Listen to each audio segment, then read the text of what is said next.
Hey guys, how's it going today? I'm going to be going over another book review. This one today is on probably the most important psychology book ever written in history. I think, in my opinion, Daniel Kahneman's book, Thinking Fast and Slow. It's a book basically on the interaction between what Daniel Kahneman calls System 1 and System 2. Now, before I go into the book, right, I want to first explain a bit about Daniel Kahneman. He is a senior professor and I think retired now from Princeton University. He was awarded the Nobel Prize for Economics in 2002. And his field is not even economics, so like you can like imagine just the importance of this book when it comes to the economics, basically, right? And it's not only me that actually says it though, but if you guys listen to Steven Pinker, who's the head of psychology, I think at Harvard University, he also says that Daniel Kahneman is the most important psychologist of the 21st century so far. The book basically goes about him and how him and his friend Amos Tversky learned about the human mind basically and about people basically and how we think and they also tested a lot of experts, etc. Right? So I'm just going to go over a few stuff in the book that I though took away from this book. I cannot really describe the actual contents of the book though, because every single chapter basically has its own things to it, right? But I will say that the book is actually divided into 5 parts. So the first part is you have the 2 systems which I'll go into. Second part is the heuristics and biases. Third part is the overconfidence. Fourth part is choices, and then of course the fifth part is the 2 selves, and I'll explain a bit at the end about this notion of the 2 selves and why it's important just to have it in your mind, right? Now, of course, what I got from this book basically is that I actually read this book entirely basically because it helps me understand human psychology and how humans think and stuff, right? So I'm going to share with you guys today a bit about the takeaways which I got from this book, right? So firstly, I'm going to explain, and this is actually a quite erroneous way of understanding it, really, because that's what Daniel Kahneman says, right? There is no such thing as the system 1, system 2 in the brain first, okay? So it's like homunculi, right? We do not have 2 agents in the brain, but as what Daniel Kahneman explains is that when we view things as though agents, then it's much easier to remember them like that, right? So a tool, by the way, is that according to Daniel Kahneman, he says, we are really bad at the lists, remembering lists, but we are good at remembering routes throughout a destination, or like throughout a path, right? So one way, for instance, if you have to remember a list, basically, just imagine that you are driving through this path and try to remember every single route as if it was something on that list, basically, right? Throughout a course, basically. Now system 1, system 2, right? So system 1 is more of the what he calls automatic, intuitive, associative thinking, right? And with system 1, of course, many ideas are activated, and it creates what Kahneman calls like a rippling effect, right? But it happens unconsciously, right? And most of our decisions and most of the like what we do in life goes through system one. Now, Kahneman states, of course, as well that that the most of what we do in life is just fine, really, because if not, then we couldn't live um, the way we do live, right? But it's just that sometimes system one has its faults, right? Just of course recognizing that, of course, helps a lot. And then you have the system two, which is more the deliberate slow thinking, right? So with system two, of course, that though requires attention control, and so it's the lazy system, according to Kahneman and stuff, because most people have it hard trying to pay attention to their thoughts and to their decisions and stuff, right? Or even to their intuitions, right? And I'll explain some of the examples which Kahneman goes on to say, right? So having that in mind, right? I'll explain firstly the intuition, right? So conventional wisdom, when it comes to our intuitive thinking, right, states that we ascribe like a global view of something, and then we lead to the specifics, right?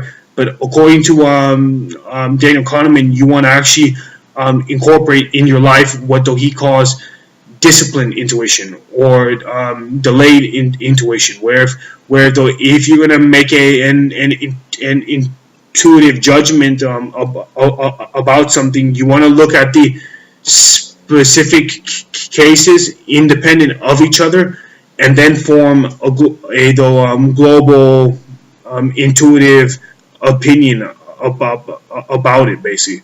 Um, and that's the best way to go about your intuition, right? Now, as well, confidence as well, right?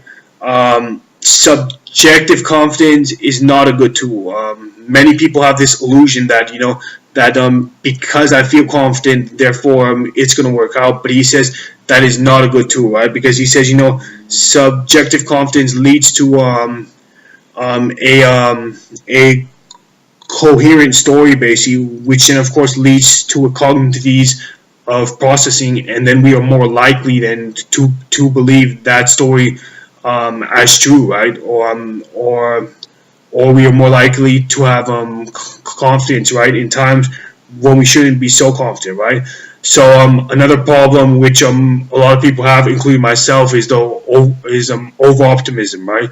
We think we understand the world more than we do, and Nassim Taleb as well points this out in The Black Swan, right? That it creates what he calls the narrative fallacy, right? Where we think that we through our storytelling, we think that the world is more sensible than it actually is, right?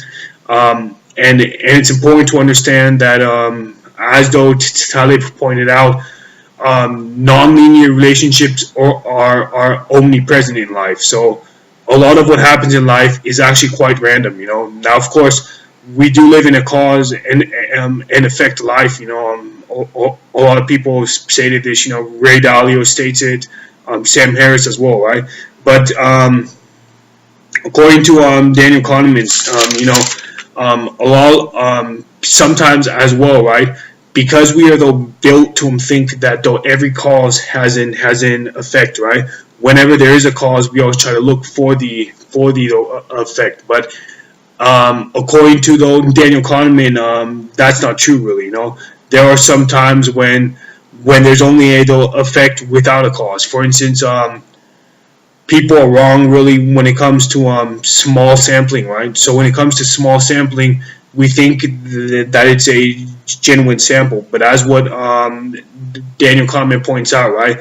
When it comes to small sampling, basically, all there is that there are more extremes in a small sample, right? Now, not in this book, but I will say in the other book, right? The Black Swan. Nassim Taleb talks about medio-Christian and extremistan. So let me explain what he means by that. So Nassim Taleb found it out really that though that in the education system, right, we have the illusion basically of the forecasting certain in certain domains when we though really are uncertain of it, right? So according to Nassim Taleb, basically, Medio Christian, we can forecast. So like Medio Christian is though everything that though you can touch. That is,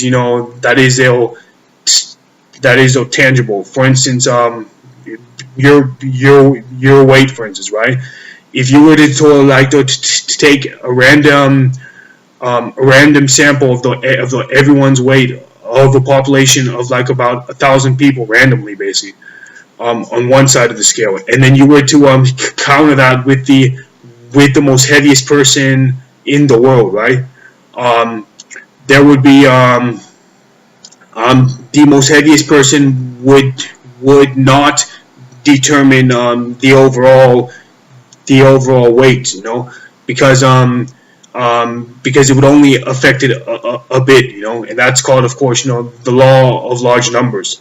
But when it comes to extremism, right, we have the illusion that when it comes to political forecasting, or when it comes to economic forecasting, right? So a lot of times people use the Gaussian bell curve, right? But as though Nassim points out, basically, the Gaussian bell curve is actually fragile to fat tails, and as though Nassim points out, right,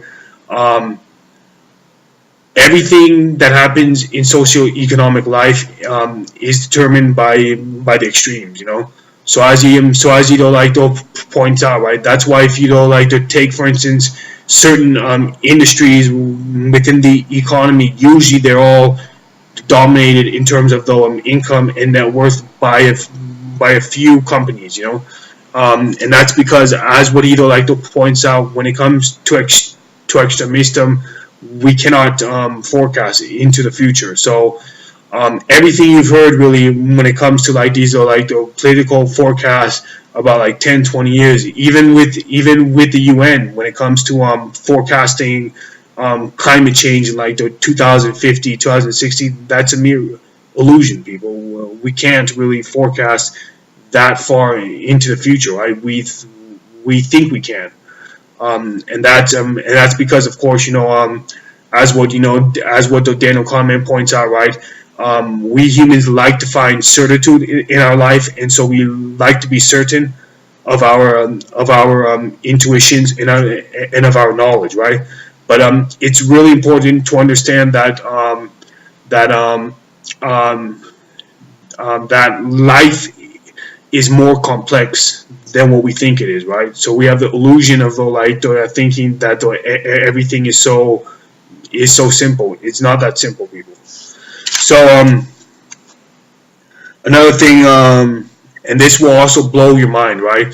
The quality of pastness. So according to Daniel Kahneman and stuff, we have the illusion of also thinking that what we know in the past is right, when in actuality it's for the most part it's just that we don't believe what we know in the past because we are more familiar with it, because it has a more of a cognitive ease, of processing. So for instance, Ray Kroc, the founder of the McDonald's franchise, right?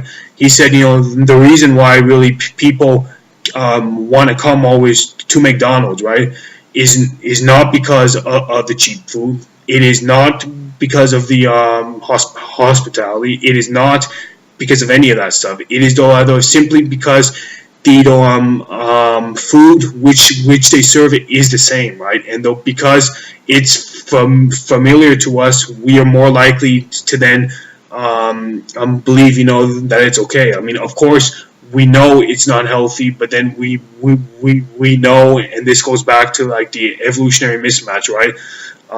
We all evolved in a world where food was scarce, resources were also scarce. The problem is that nowadays we live in a world where we have everything at our hands, so it's an evolutionary mismatch, and that's another topic as well. So just always remember that that you and I, we know things really, not really because we know them, but more because we are more familiar with them. That's a really important part to point out. Another important part is hindsight bias. Oof, yeah, this one and I've fallen trapped to this one a myriad of times, right? So the problem with what Daniel Kahneman points out basically is that we judge we judge performance by its result, right? And we judge answers by its outcome, right? But according to Daniel Kahneman, he says, that though it's okay to judge performance by its results when it's a clear cut game, right? But there are certain domains really in our life where by judging the performance by its outcome is really quite erroneous. So, like for instance, in the military, right? So whether a military general should order troops to to invade a place, right? Of course, Kahneman points out that if the military general does order troops to invade a place, and if he's right, well then of course we will then naturally acquire all these adjectives to him, that though he was smart, he was right, he knew what he was doing, etc. But in actuality, if you to step back and look on the issue, you actually find out that he just randomly chose to actually do it, and it turned out to be right, um, but that we should not acquire that to his scale, but that simply it was a random event, and it caused a random lucky outcome, and that's how it was, basically simple as that. Another example Kahneman points out is during the 2008 global financial crisis, right? He said, Daniel Kahneman says that a lot of people think that there were certain economists or certain people who knew that the crisis happened, or was going to happen, right? But what Daniel Kahneman said is that that's not true. He said, simply that that there were an equal amount of the economists and people who knew that the global financial crisis was going to happen, and then there were an equal amount of economists and people who didn't know that the global financial crisis was going to happen. And he says, once it happened, of course, looking back in retrospect, then we tell ourselves, oh yeah, those people were correct, when in actuality it's just either simply hindsight bias. Hindsight bias basically is that we judge in the action of the past in retrospect based on its outcome or based on its results. So if it was right, then we tend to see, that person was right, or if it's wrong, that person was also wrong. Failing to understand that we all have hindsight biases. Another one is loss aversion. And this one's a big one, and I have trouble with it as well. Simply what that means basically is that losses loom more than gains. For instance, people would rather forfeit gains than they'll succumb to the losses. And it's a major problem we have. So he gives the example, for instance, in his book, that sometimes people would rather forego discounts to paying surcharges, for instance, or that people would rather be certain about their life and know that they will get something than gamble for it, right? Now I think this is a really big problem, because we have to try to apply what Nassim Taleb talks about in his book Anti-Fragile. So we have to try to apply convex trial and error. Trial and error is a misnomer, as though Taleb pointed out. We want trial and error with those small downside and large upside. So you want to take risks basically when there's really nothing to lose, and there's a big gain if you're right. That's when you want to take risks in life, you know. So I think, you know, as long as you have that in mind and stuff, you know, it may not work for you, but it's worked for me and stuff. You know, try it out, experiment with it, and see if it also works with you or not. So another big one, people, is called the anchoring effect, and this is a major dilemma, you know. So what the issue with the anchoring effect basically is that when we look at stuff online, for instance, right, and you look at all these, you know, stats, you know, or all these experts, you know, giving out random numbers and this, you know, it's 20% market went this, 30% the market went down, whatever, you know. The issue with that is that that simple number, basically, which that expert, so to call, or the statisticians put out on online, basically, right? What it does is that it'll more likely anchor our the outcome towards that number, you know. So I think, you know, Daniel Kahneman points out in his book, you know, he says, you know, if I were to like to tell you that I think he says that there are less than 40% of African nations in the UN, and then I were to like to tell you how many African nations are in the UN, right? You are more likely to be anchored to that 40%, right? Even though you know that it's a ridiculous number and it's an absurd number, right?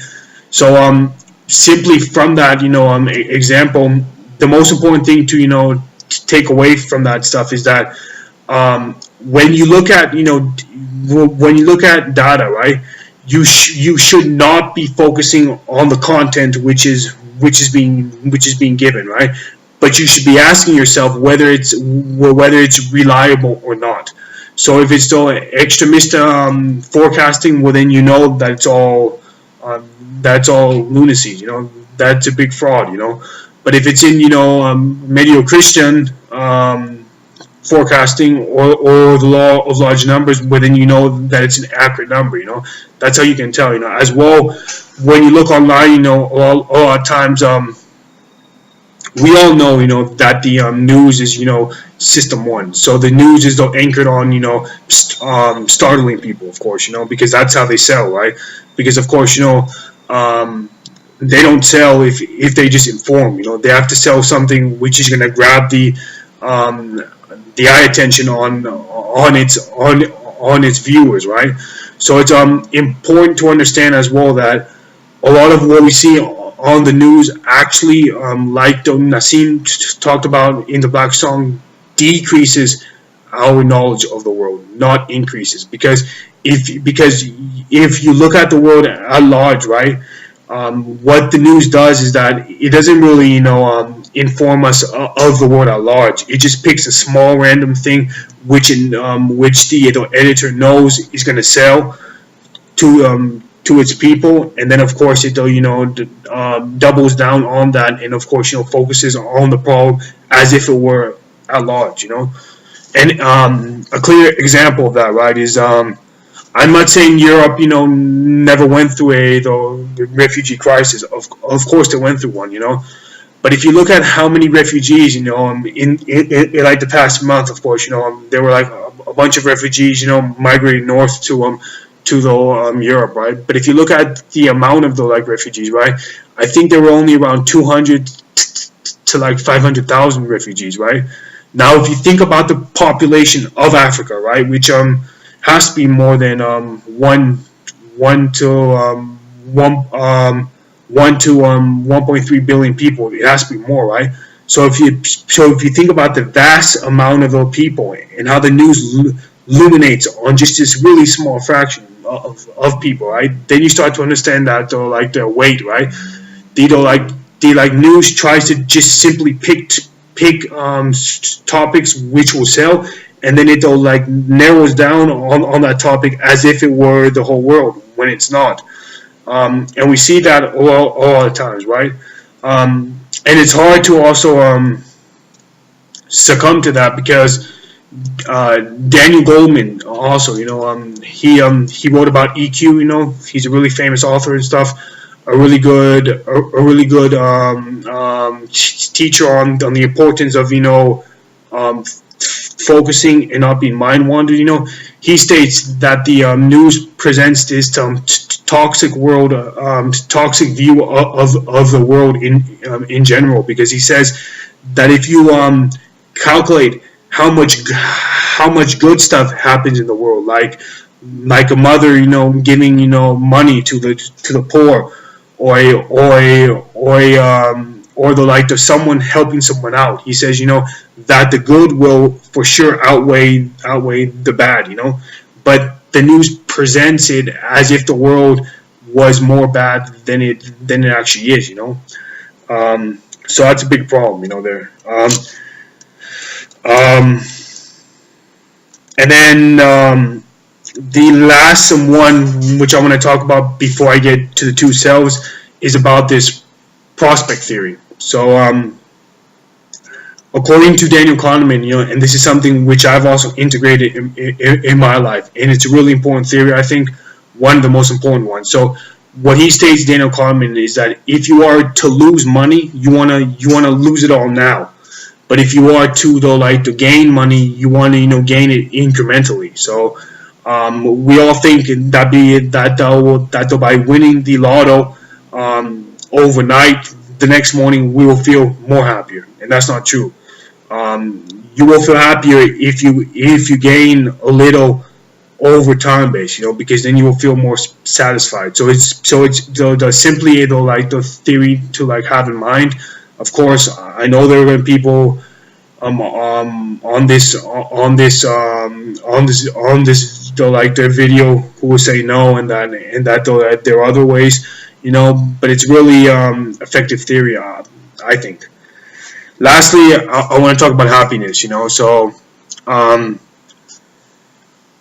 this relates to the two selves. So when we talk about happiness, right? Happiness in its most strictest sense. Freud, talks about it in his book Civilization and its discontent. He said that when we talk about happiness in its most pure sense, right? There are two aspects to it. First one is that it's the removal of pain, and then of course, second one, it's the it's this utopian understanding of being happy, satisfied, and that everything is going for you, right? But he says that's quite erroneous, really, in the real world, right? Because as what Freud, pointed out, true happiness in that sense is really a episodic phenomenon, So we only get happy to that sense via pent up needs, right? But afterwards, it only provides lukewarm comfort. So if you were to think about it, if you take this as a baseline, right? We get happy, episodic phenomenon, and then we automatically come back down, and it's just a lukewarm comfort, right? So this notion of being happy all the time is quite erroneous. Nassim Taleb, as well, points out in his book Anti-Fragile, he says, we make the mistake of substituting the organic for a machine. Our bodies are not a machine. Our bodies are the organic organisms, and therefore anything organic communicates with its environment via stressors, and so we are not meant to be happy 24 hours a day, and we are not meant, of course, as well, to be sad 24 hours a day, right? We are meant to have variation in our lives: happiness, sadness, distress, stress, lonely, boring, etc. That is how we are meant to be in life. So on that notion of the happiness, right? Firstly, as I just stated, right, is that happiness nowadays is quite a complex word to be using, because we ascribe happiness to way too many things, Kahneman points out, there is probably one general understanding of the like happiness, but um, by and large, people think happiness in like the many different ways, and so it's really not a useful word anymore, right? Second of all, is that it's the reluctancy to actually admit that though there are two selves. So you have the experiencing self, the person in the moment. This is me now, my experiencing self now, and then you have the remembering self. When we though remember about our past, basically, in the present moment, right? And as what Daniel Kahneman points out, we don't choose from memories, but we choose from experiences. No, sorry, we don't choose from experiences, but we choose from memories of experiences. So when we look at our past, we're actually looking at our interpreted memory of that experience, right? As well as when we think about the future, we are not thinking about it as though experiences which are to be met. We're actually thinking about it as though anticipated memories, right? So we have a memory preloaded already into our minds, basically, of a future experience. And then, of course, we're all like thinking about how we can accomplish that anticipated memory. So it's quite erroneous the way of the understanding when it comes to the like happiness, right? And then the third thing, of course, which Kahneman points out, is that you don't you are not the same when you think about something than when you actually do it, right? So he gives us something about moving to California, right? He talks about how his wife, in his book, right? He talks about how his wife and him lived in California for like a certain period of time, and then he was asked to then move to Princeton, New Jersey, where it's where the weather is not as great as in California, right? But he talks about how his wife said, she wanted to actually stay in California because of the weather, right? What he states basically is that we are quite inaccurate when it comes to our understandings of it, right? So some people think that by moving to another place because of the climate, that will make them happier, but in actuality it won't, because when they move there, they will only think they're happier. Why? Because they will reflect back on the past, and then they'll make a judgment between their past place and between their present place where they actually live, right? And then they'll think that they made all the right choices, when in actuality the experiencing self does not get happier with climate. So that's a really important point to point out right now. I want to end it here with money and stuff. I'm not sure if this is true. Kahneman talked about it. He said and this is only in the U.S., of course, right? Not anywhere else, right? But he said that according to the Gallup survey, there was a survey done in the '08, which asked people, via numerous questions and stuff, because they were trying to find out basically, what is the average income which you need, which will be which you won't be poor and sad, but then it won't make you more though happier, right? And I think the average income was, I think, $60,000 or $80,000 US dollars. Now, of course, that's in the US based on their the income and their rates and stuff. That could vary, I think, around the world. But it just shows one simple fact that money may not buy happiness, but a lack of money will buy you misery. So when people say money money doesn't matter, that is not true. As what Daniel Kahneman pointed out, Um, People who are poor without money do, relatively worse, basically, and bad, throughout their whole life, basically, right? Whereas those with money, of course, feel better, they have more opportunities, etc., right? So what I'm trying to say here, of course, is not to, debate about whether money is important or not and how much you need, right? Simply to avoid the illusion that, money doesn't matter in life, because it does matter, and it's been proven in this book. So yeah, and that's it right there. So I want to end it there one more time. The book is called Thinking Fast and Slow, an international bestseller by I think the greatest psychologist, Daniel Kahneman. Um, this is the Penguin version of the book, $22.95, right? But I think he also has the original version of the book. I try to actually buy Penguin usually because it's just cheaper, and that's why I do it. So, but yeah, get the book for sure. And any viewers on this video that has any questions and stuff, leave it here, below and stuff, or if you have any statements, and I'll be happy to answer anything. Thanks, and I'll see you guys on my next book review.